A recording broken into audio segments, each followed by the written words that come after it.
नमस्कार मित्रांनो, आज आम्ही आलो आहोत तळजाई टेकडी येथे। तळजाई टेकडी म्हणजे पुण्याचे हरित हृदय आणि श्रद्धास्थान। पुण्याच्या दक्षिण भागात वसलेली तळजाई टेकडी ही शहराच्या निसर्गरम्य टेकड्यांपैकी एक आहे। येथे वसलेले तळजाई देवीचे मंदिर पुणेकरांसाठी पवित्र श्रद्धास्थान आहे। सकाळच्या वेळी अनेक जण येथे चालायला येतात, ध्यानधारणा करायला येतात आणि देवीचे दर्शन घ्यायला येतात। टेकडीचा एक भाग तळजाई देवीचे वन उद्यान आहे। हे संरक्षित हिरवळ क्षेत्र असून येथे अनेक पक्षी, झाडे, वन्यजीव पाहायला मिळतात। पर्यावरण प्रेमी आणि फोटोग्राफरसाठी हे एक आदर्श ठिकाण आहे। सकाळच्या धुक्यात टेकडीवरचा सूर्योदय आणि मंदिराचा घंटानाद हे एक अद्भुत समीकरण येथे आहे।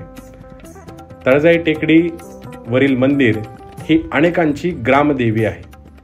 येथे आलेले भाविक भक्त आपलं संकट दूर करण्यासाठी देवीकडे धाव घेतात।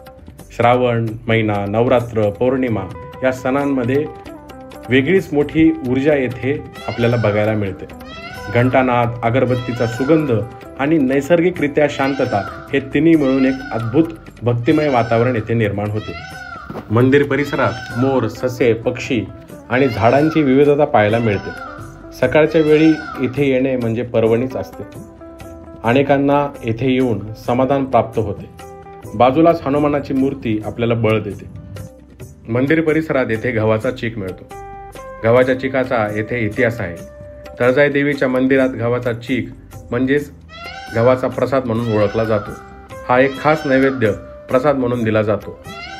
गव्हाचा चीक हा केवळ प्रसाद नसून समृद्धी, कष्टांचे फळ आणि श्रद्धेचे प्रतीक मानले जाते। टेकडीसह असलेले तळजाई वन उद्यान हे निसर्गप्रेमींसाठी स्वर्गासमान आहे। पक्ष्यांचा कलरफुल संसार, हिरवळ आणि शांतता मन प्रसन्न करतात। तसेच येथील गव्हाचा चीक सुद्धा खूप प्रसिद्ध आहे। नक्की या सर्वांचा आस्वाद घ्या मित्रांनो। धन्यवाद।